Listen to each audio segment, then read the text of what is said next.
Okay, learning and memory. The full functions of the brain and learning and memory. We've already said that the cerebral cortex has 6 layers, diba? Layer 1, molecular layer. I hope you have this in your history. It's in layer 4, question last week, where sensory information is received layer 4. And then motor output is layer 5 and 6. Okay, layer 5 and 6. It's layers 1, 2, 3 are for cortical association functions.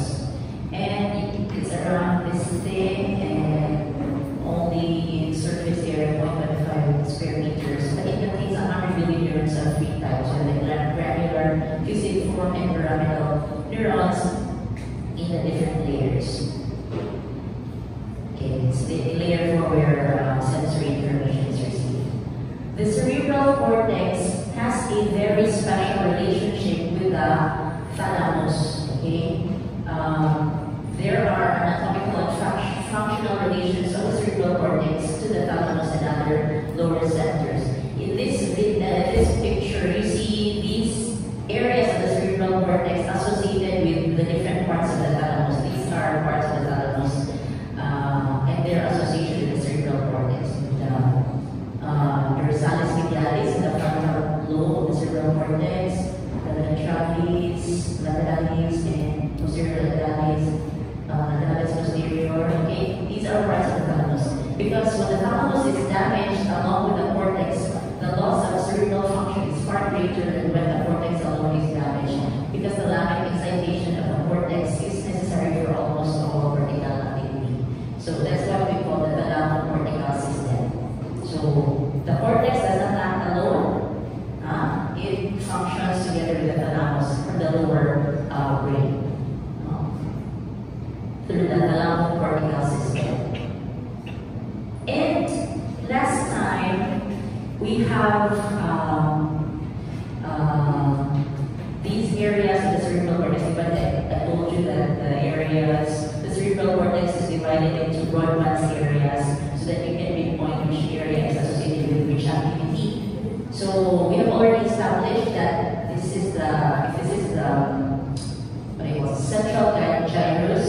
This is the precentral gyrus in the frontal lobe, and the postcentral gyrus in the back portion of the central gyrus, posterior to the central gyrus. So in the postcentral gyrus, you have the sensory areas, right? Primary sensory area, area 1 and area 2. Okay? Secondary area. And then in front of the central gyrus, you have the motor, correct? We've already established that during the previous discussions. Okay, so we have the primary and secondary motor area. Okay, there. But aside from these primary and secondary areas, we have association areas, which do not fit into the category of the primary and secondary area. Okay, so association areas receive and analyze signals simultaneously from multiple regions of both the motor and sensory cortices, as well as subcortical structures. Okay, so what are these association areas? There are 3 major association areas, which we'll discuss in minor association areas. The first one is the parieto-occipito-temporal association area. So you have the brain is divided into 4 lobes. You have the frontal, temporal, parietal, occipital. Okay, so in between the parieto-occipito-temporal area, we have the parieto-occipito-temporal association area. Okay, that's one. And then you have the prefrontal association area. Okay, that's another association area. And then the limbic association area. Okay, so we'll go through each of these association areas. Okay, so first, the parieto-occipito-temporal association area. We have this area here, which this green one here, which computes the coordinates of the visual, auditory, and body surroundings. So what it means is that this area of the cerebral cortex receives sensory input from the body surroundings, from what you feel, what you touch. Okay, visual from the visual area. Okay, so what you see, and auditory, what you hear. Okay, all of this is associated into this area, and then it computes. It's where it computes the what your status is based on what you feel, what you see, and what you hear. Okay, so that's the spatial coordinates. This area is the spatial coordinates of body and surroundings. That's the association area there. Another area here is, okay, this area, which is our first question. Okay, for language comprehension and intelligence, Wernicke's area. Okay, so this is the major area for language comprehension, and we will discuss this in full detail later on. Okay, so it's a confluence of the major lobes of the brain and the major input from somatosensory input, from visual, vision, auditory, even behavior. Okay, so this is Wernicke's area in honor of the visual objects to first describe it. And then we have this area, an area for visual processing. Okay, in the angular gyrus of words. Okay, so this area is where we needed to make meaning out of the visually perceived words. Like when you're reading your book, okay, it goes to the area for vision, and then it's processed here in this area to make meaning out of what you're reading. Okay, that's the visual angular gyrus or visual processing of words. Then you have an area for naming of objects. Still part of the first association area we're discussing. So this is where we associate names to the objects we see or we hear. Okay, so you have the name that through this area. Okay, so those are the four areas of the parietal occipital area.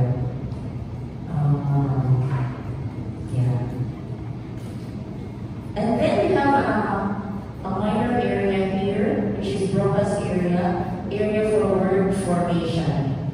Okay, word formation in Broca's area.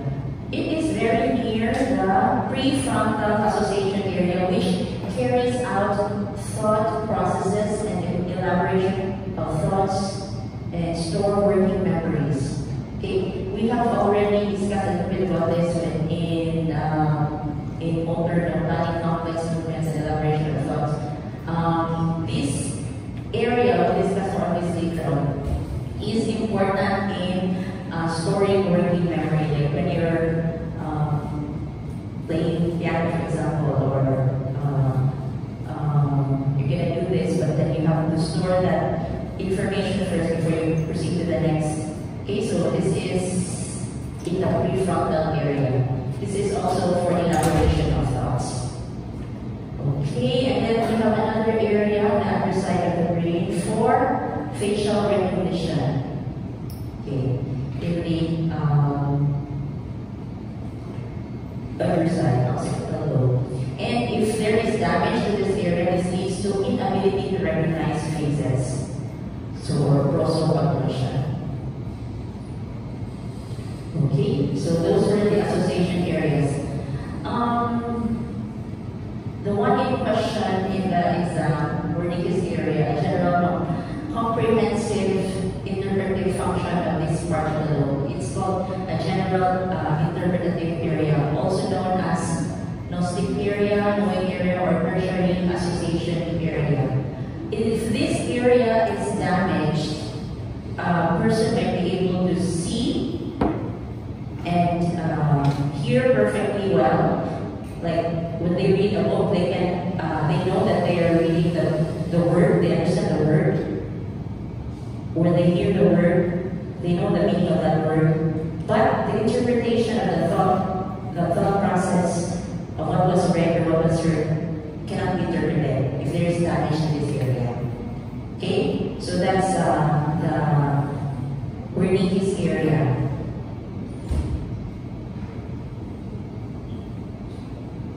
Okay, angular gyros, we've already mentioned that. In this area, if there is damage to this area, the person will be able to see words even though they're words but are not able to interpret the meaning of the words themselves. Okay, this is called dyslexia or word blindness. Dyslexic. They know the word but they don't know the meaning of that word. Okay, so those are the association areas. What are the three major association areas?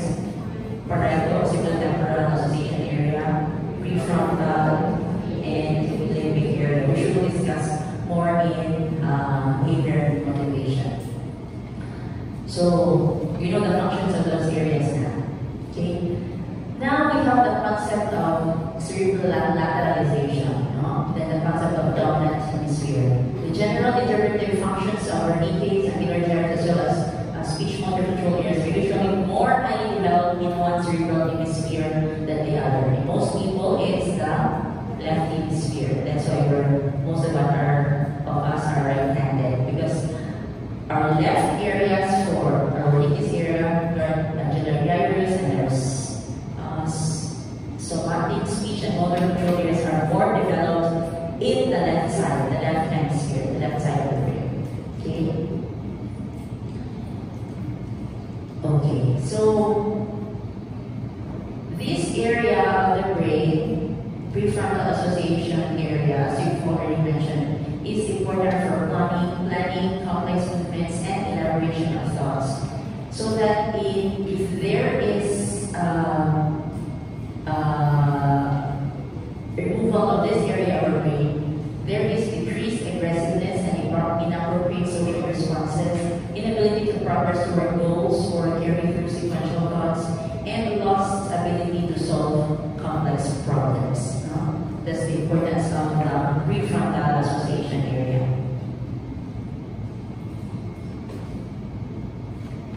How about language? Okay. This graph shows you the brain pathways for receiving a heard word.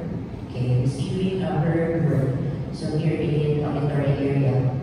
And then speaking the same word, perceiving a written word, then speaking the same word. Okay, so once we receive, we heard a specific word, it goes through the primary auditory area of the brain, and then gets interpreted in Wernicke's area. After interpretation, if you want to say that same word, it has to go through the Broca's area for word formation. Okay? And then actual speaking of that word through the motor cortex, through vocalization. Okay? So from hearing, auditory area, okay, Wernicke's area for interpretation, and then Broca's area for word formation, and then finally speaking in through the motor cortex.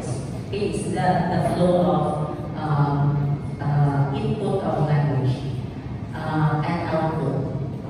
What if you are reading? Okay, once you're reading, you have visual stimulus, goes to the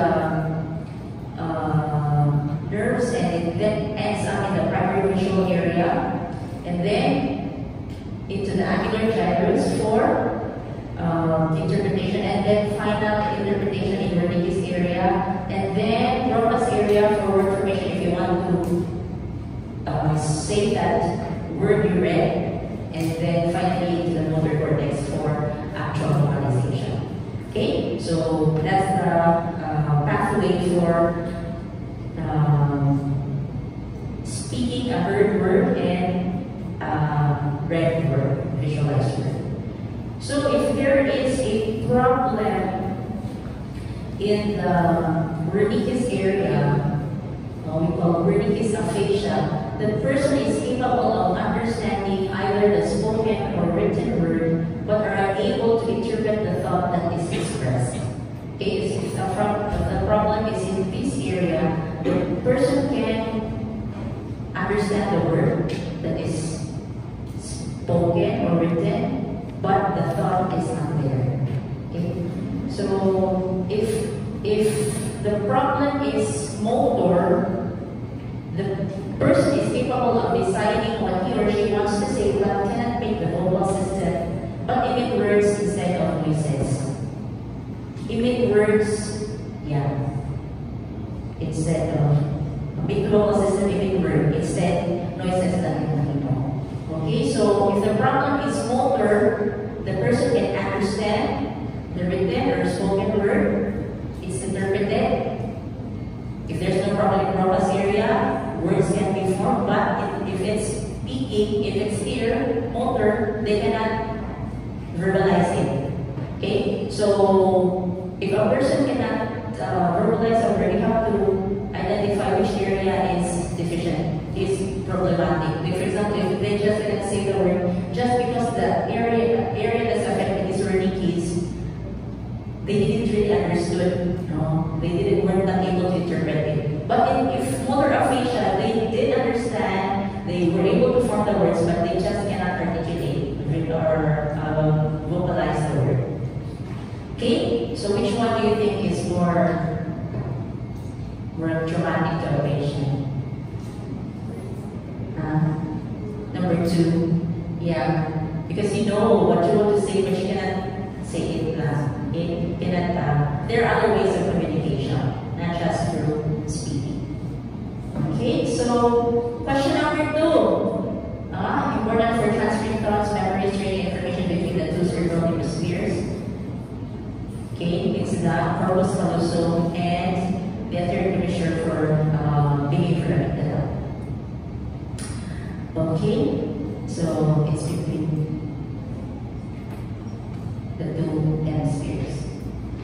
Now let's go to thoughts and consciousness. This is really beyond the scope of physiology, but we'll just give it because there's still so much to learn on thoughts, consciousness, and neurologic processes going on in the brain. Area for you for research later on. But here is the theory for the holistic theory of thoughts. A thought results from a pattern of stimulation of many parts of the nervous system at the same time, probably involving most importantly the cerebral cortex, thalamus, limbic system, and upper reticular formation of the brain stem. Okay, that's a thought. A pattern of the different stimulation of the nervous system at the same time. Consciousness is the continuing stream of awareness of either our surroundings or our sequential thoughts. Consciousness. What about memory?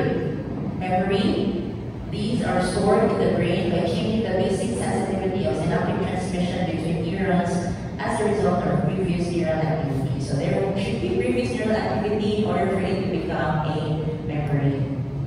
Stored, and there's a synaptic transmission before it becomes a memory. So you have to read first before you make that information the memory for your memory banks for your exams.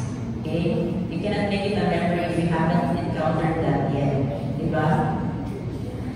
New or facilitated pathways are called memory traces. And there are actually 2 types of memory based in physiology. Okay, so we have the negative type of memory, habituation, and positive memories through sensitization.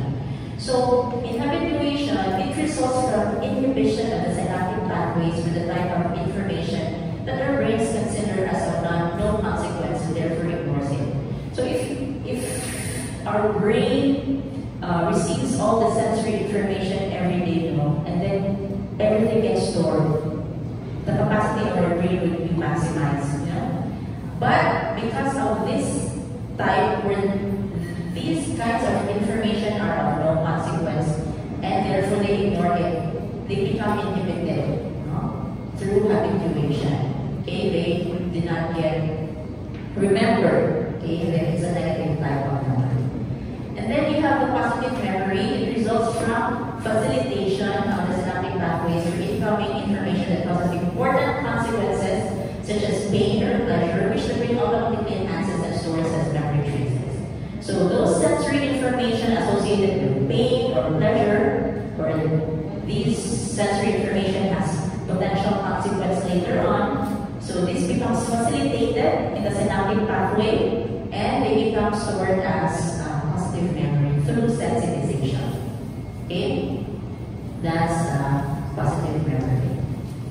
Another type of classification of memory is short-term, intermediate, long-term, and long-term. So it will tell you the definition now. It's very easy. Memories that last for seconds or minutes, unless they're converted to long-term memories. And intermediate days, long-term is can be recalled for up to years or even a lifetime later. Okay, so those are different classifications of memory. And then we have another type of memory, the working memory. This includes mainly short-term memory that is used during the course of intellectual reasoning, but is terminated as each stage of the problem is resolved. Just like when crossing a street. So when you're crossing a street, in the Philippines, when you're trying to cross a street, you look left, right, left, if there's an oncoming vehicle, right, no oncoming vehicle. This gets stored, this information gets stored in the prefrontal lobe as a working memory. And then you cross the street, no vehicles. You're done crossing the street, and then gets started. Now because you have completed the task. Okay, that's working memory. Okay, so once it's finished now, you don't remember that there was no vehicle. No, it's not stored that. It's stored while you're doing the task. So that's working memory. What else? Other classifications of memory: declarative and skill memory. So declarative or explicit, skill memory, implicit or reflexive. So declarative is memory of the various details of an integrated thought and requires attention, conscious attention for its recall, and depends on higher level thinking skills such as inference, comparison, and evaluation. Okay, so for skill, it's associated with motor activities of the body's person. So like when you're learning to play sport. So that kind of memory is skill memory. Automatic and does not require conscious attention. It becomes automatic. At first, you have to do this. This is your position. This is your command movement. But then once it becomes a memory, it becomes automatic. It's acquired slowly through repetition. Okay, there are a lot of theories how memory come to be physiologically, but one theory that's discussed in your book is the memory that's based on chemical changes in presynaptic terminals or postsynaptic neural membranes. So if you look at this picture, you have here a neuron and a presynaptic neuron and two presynaptic terminals. Okay, so we have this sensory terminal here first, and then you have a facilitator terminal. So if there's a stimulus, if there's a sensory information or whatever, before it sends signals to the next neuron, calcium ion opens, calcium channels open, calcium enters, and your transmitter gets extruded out, and then it goes to the next. But if there is a facilitator terminal such as this, and that information, that sensory signal is associated with a noxious stimulus. It's associated with pain, noxious, painful stimulus. This facilitates by transmitting serotonin. Okay? For example, serotonin for pain. And it facilitates formation of cyclic AMP, more calcium ions open, it becomes facilitated. Okay, so that it becomes, the signal is allowed to pass freely. No? This means that any type of sensory input received by the body associated with pain becomes more facilitated. That's why it's so hard to forget painful memories associated with pain or pleasure. Okay? So that's why in behavior and learning, if you train your dogs, you reward them, it facilitates that behavior or memory of that behavior. If I do this, I get a reward, so it becomes facilitated that keep doing this. If I do this, I get a punishment. Okay, so I'm not doing this. It's associated with pain. You remember it. Okay, so this is one mechanism of memory based on chemical changes. Now, learning.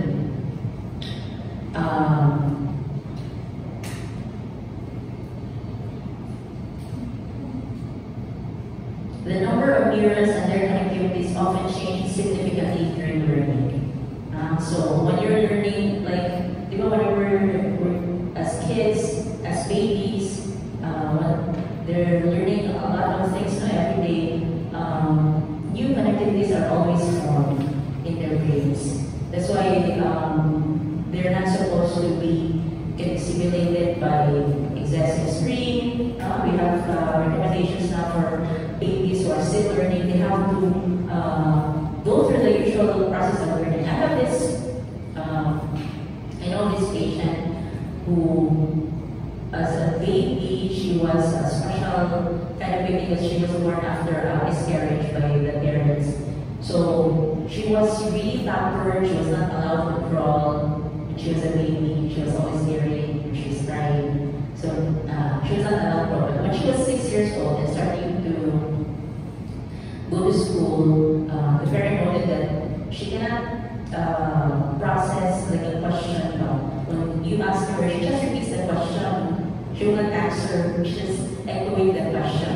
And so they went to the neurologist, and the neurologist said, it's I think sensory and motor dysfunction is connected because when she was a baby, she was not used. Her connectivities are not reinforced by just walking, by just crawling. Your sensory receptors, the muscle spindle we discussed, gets stimulated, sends signals to the brain. You're forming connections by just crawling.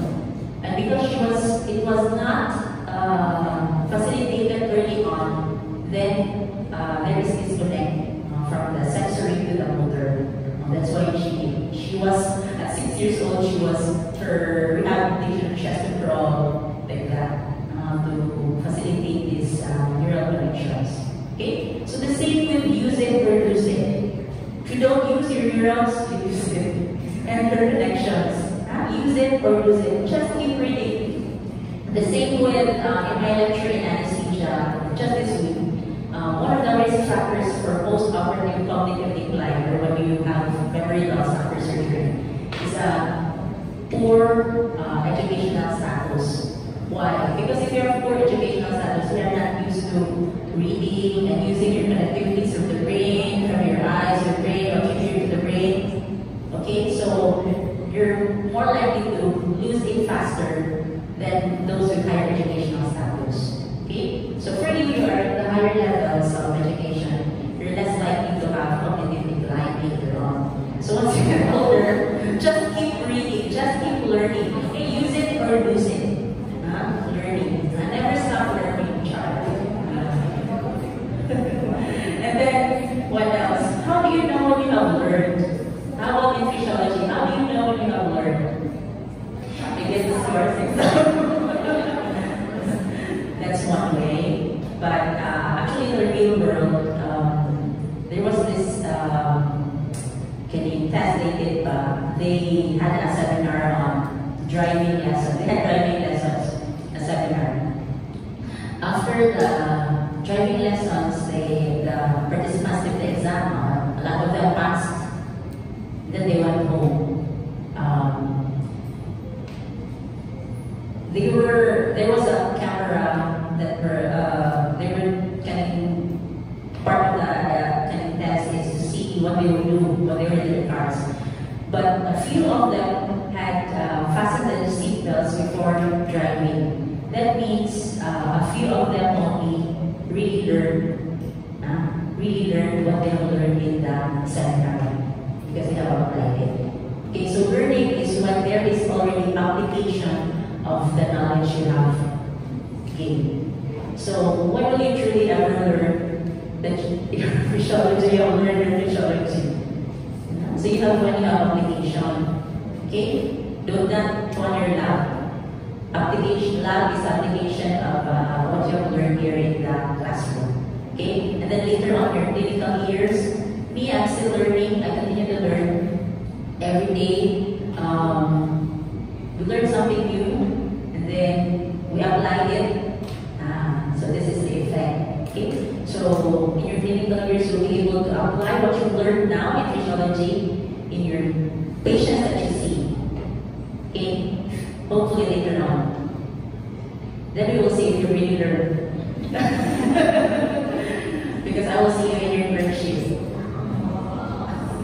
And your internship. Okay. See.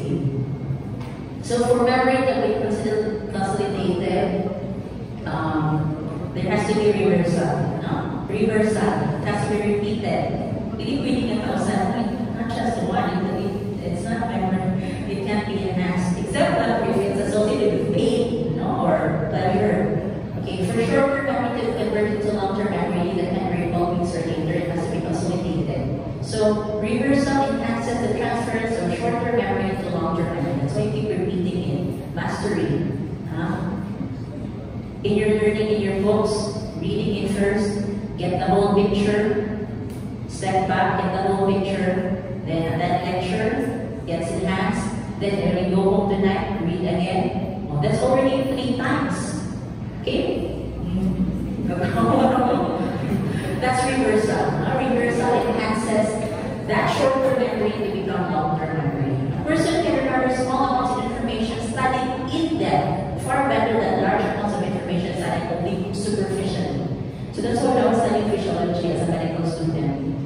When I noticed that though, I understand the words but I cannot comprehend the thought, I stopped studying. It's no use. Superficial studying, no use. I sleep. Once you sleep, you get refreshed, you study again, then the words make sense. So, very important.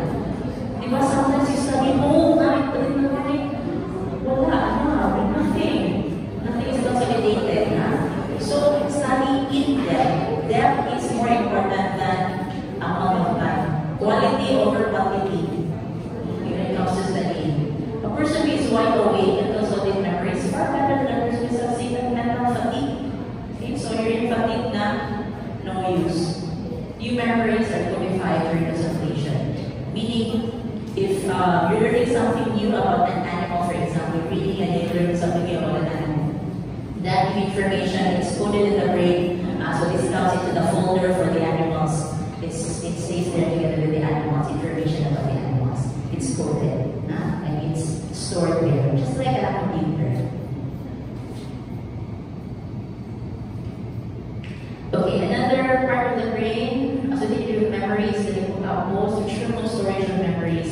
So that if there are lesions here, you will have this at your brain amnesia, but the reflexive learning is not affected, not capital skills learning.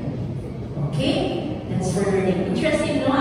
Neural physiology, but still there's a lot. If you want to read, you can read a lot of topics related to learning and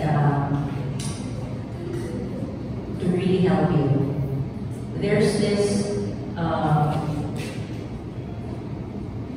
another important evidence-based theory of learning that thinking about thinking or metacognition. Okay, at the end of your study, you're studying your book, your lesson, you take a step back and then think about what you have learned. Thinking about thinking, metacognition. It enhances your learning. You can also apply that in your learning.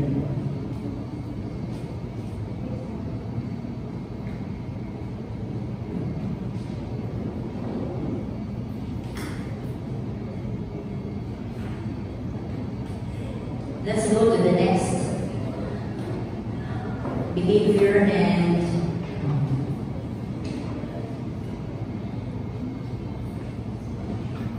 diversity. Behavior and motivation.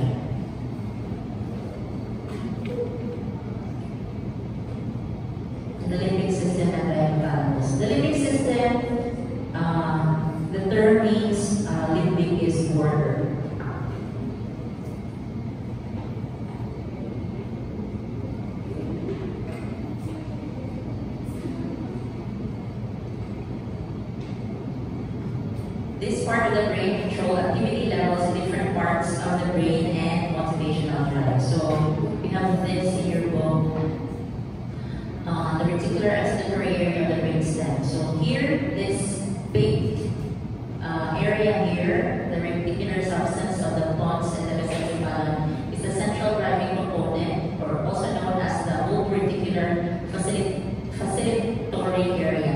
Okay, it activates, it wakes, it brings the brain into consciousness, or wakes the brain up. Okay, in the thalamus, you also have the distribution center that controls activity in the specific regions of the cortex. Okay, from the excitatory area, it goes to the thalamus, which is the relay center. Okay, before it gets distributed to the different parts of the cerebral cortex. Another explanation for the brain's activity is through hormones, neurohormonal control of brain activity. We have 4 systems. Yeah, 4. First, you have the norepinephrine system, which is usually excitatory.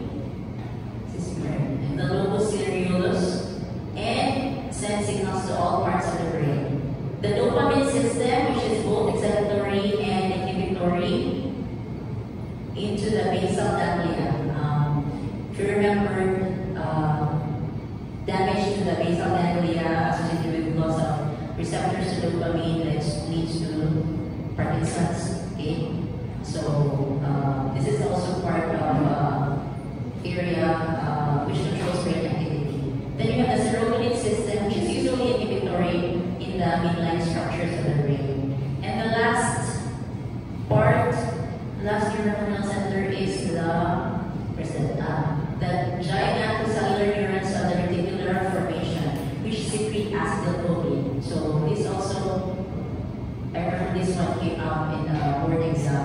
So these are 4 areas of the brain that secrete these hormones that are associated with brain activity. The limbic system, limbic means border. As I've said, they border structures around the borders, the basal regions of the cerebrum. And they are an entire neuronal circuitry that controls emotions and emotional motivational drives. So this is the anatomy of the limbic system as it is in your book. What's central to the anatomy of the limbic system is what was the answer? Hypothalamus. Okay? Hypothalamus. It holds the key position. It's in the center. It's the major control headquarters of the limbic system. Aside from that, the hypothalamus, as we have previously discussed in the different chapters, it has a role in vegetative and endocrine control functions. So, when we went to the cardiovascular system, it has a role in the body temperature regulation, set point temperature, hypothalamus, body water regulation, uterus, GI, endocrine. Okay, so the hypothalamus is like the central control panel. Okay, so these are its functions, vegetative functions of the hypothalamus. And if you stimulate, in their studies, you stimulate the hypothalamus, if you stimulate the lateral hypothalamus, there is thirst and eating and word rage and fighting. The ventricular nucleus, there's a sense of fighting, increased eating and tranquility. So that if there's lesions here, it leads to no eating, zero eating, lateral hypothalamus. On the other hand, if ventricular nucleus is damaged, there's eating increased eating, no sense of satiety. Okay, what else? Here in the thin zone of periventricular nuclei, there's fear and passion reactions. Most with your person's sexual drive. Now, in the limbic system, we have centers for reward and punishment. It's stated there where it is located, and these are the locations for the reward centers and the punishment centers. It's just important to know that stimulation in the punishment centers can inhibit the reward and pleasure centers So punishment and fear can take precedence over pleasure and reward. Even if there's pleasure and reward, but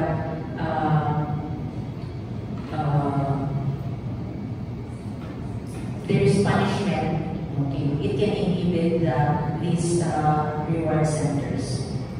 So in their studies also with animals, these centers were stimulated as associated with the rage pattern. The animal develops a defense posture, extends its claws, lifts its tail, hisses, spits, and growls. Develops pillow erection, wide open eyes, and dilated pupils.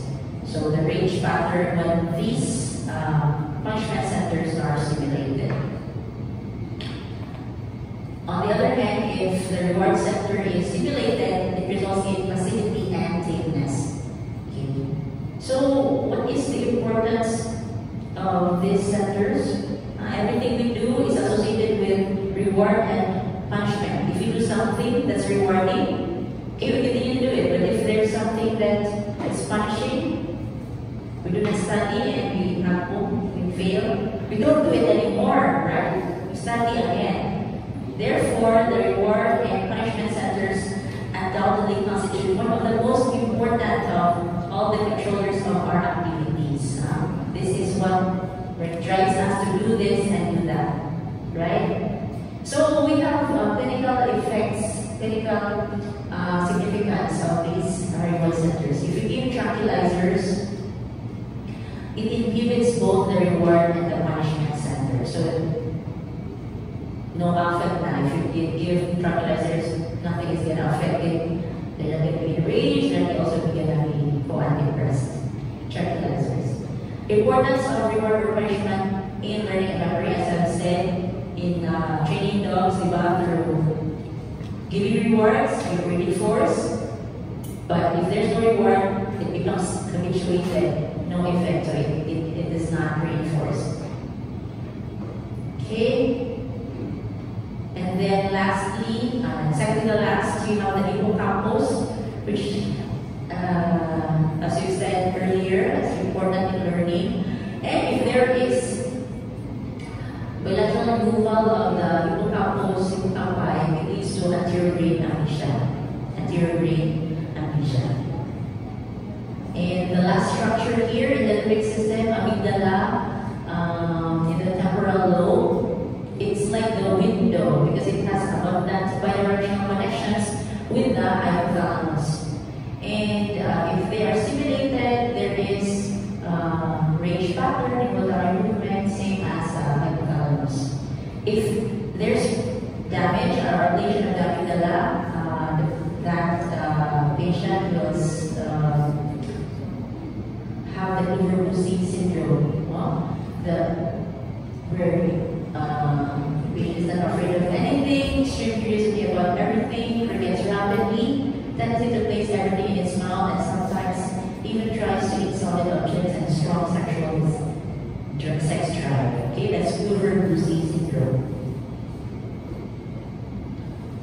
Okay. Now let's go to the last topic, sleep and brainwaves. So sleep, by definition, is unconsciousness from which a person can be aroused by sensory or other stimuli. On the other hand, coma is unconsciousness from which a person cannot be aroused. If you can be aroused, that's just sleep. Okay? There are two types of sleep. This is question number 73. You have REM, or rapid eye movement, even though the person is still asleep. Slow wave sleep is when the brain waves are strong and of low frequency. 25% of our sleep time is REM, okay? And it recurs every 90 minutes for 5 to 30 minutes each episode. It's not so restful and has to be very. The more you are rested, the more the REM becomes. You can see more of the REM. But if you are not slept for 24 hours, you have more of slow wave sleep in the first 3 hours of your sleep. Okay? So that's deep and restful sleep, the first hour. So this is what a sleep architecture looks like during the first stage of sleep, the first hour of sleep. You go through REM and then stage 1, 2, 3, 4. Okay, and then go back to REM. Okay, it looks like that. The more you are rested, the more the REM becomes longer duration. Okay, until one exam. I have here a tabulation of REM and slow wave sleep. REM, also known as paradoxical disorganized sleep. Slow wave sleep is non-REM or dreamless sleep. Although you can have dreams, but not as vivid as REM. Okay, so it's already there. Everything is there. Dreams are not remembered. In the REM, there is depressed muscle tone, irregular HRR, irregular muscle movements, but the brain is highly active. Now, what are the theories of sleep? Why do we sleep? Ito na daw sleep, yung tulog nila. Sleep is caused by an active inhibitory process. We have already discussed what keeps us awake, the reticular activating system. If this system is inhibited, that is what causes sleep. Okay? And we have centers in the brain that can cause sleep. It's already there, regions in the brain. And you have also substances, neuronal substances that cause sleep. It's already there. Aside from that, we have these neurons discussed in your book, which is important in arousal and wakefulness, that are produced in the hypothalamus, and they are most active during waking. If there's a problem with these neurons, it leads to narcolepsy, which is a sleep disorder characterized by overwhelming daytime drowsiness and sudden attacks of sleep that can occur if a person is talking or working. Narcolepsy. It may be associated with cataplexy and loss of muscle tone leading to paralysis. That's associated with orexin neurons. Okay, we need to sleep because of the important physiologic functions of sleep. Neural maturation. That's why kids they have to sleep more for neural development, neural maturation. Facilitation of learning or memory. As I said, anything you learn, there's this study that they did in kids that toddlers, the toddlers were taught new words. They show toddlers objects and then they make new words, not usual words, so new words were taught to the kids. Then half of the toddlers had their nap, half did not have their nap.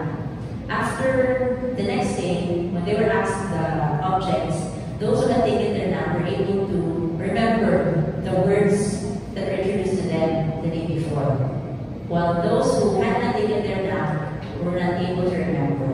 So sleep is very important for hallucination. What you learn now, if you do not sleep tonight, you will forget it tomorrow. That's it. So you have to sleep. Very important. For facilitation of learning and memory. And cognition. Clearance of metabolic waste products generated by neural activity in the brain. So it also clears the brain of the waste that were produced during the day. Okay, so that's why sleep is very important. And conservation of metabolic energy. The principal value of sleep is to restore natural balances among the neuronal centers. So my consultant also, when I took the board exam for anesthesia, the night before, she said, are you still awake?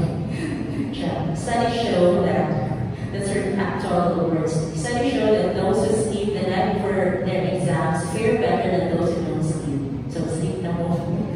Okay, so sleep. So fortunately, we passed our exams. No need to the night before an exam, in a major high-stakes exam, just sleep the night. You already made the preparations before, sleep the night before the exam. Have adequate sleep.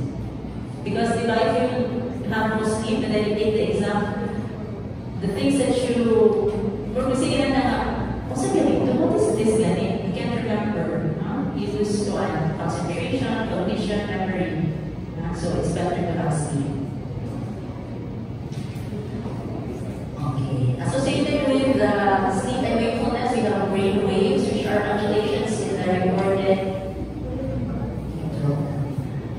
stable potential of the surface of the brain are on the outer surface of the head. So we have these brainwaves. Our last question: alpha, beta, theta, and delta. Alpha waves are those kinds of waves. Frequency 8 to 13, voltage is 50. So they're awake and in a quiet resting state. Okay, mostly from the occipital area, some from parietal area of brain. Then we have beta waves, which are asynchronous and higher frequency but lower voltage than alpha waves. Like frequency from 8 to 80, it is associated with a specific type of mental activity. Like when you're sitting down doing nothing, awake but doing nothing. That's alpha waves predominating. Beta waves is when there's mental activity, reading something. Theta waves is when there's emotional stress or disappointment. You see someone you hate. Emotional stress. You see me. Emotional stress, disappointment, and frustration. That's already theta waves. Delta waves, or this is the question, is associated with deep sleep. Okay, it is high voltage, and frequency is low frequency. There's less of it, but high voltage. Then during the stages of wakefulness and sleep, there are changes in the EEG. Okay, there are 4 stages of slow wave sleep. We have stage 1, light sleep, stage 2, 3, and 4. In stage 1, you have the low EEG voltage and sleep spindles. Sleep spindles, the one here. Stage 1, nice spindle in between. Okay, stage 2 and 3, more of the theta waves. And stage 4, you have the delta waves. Slow, high voltage, low frequency.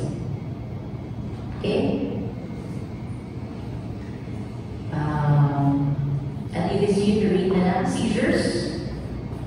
Okay, they are temporary disruptions of brain function, but uncontrolled excessive neural activity. This is the opposite of sleep work.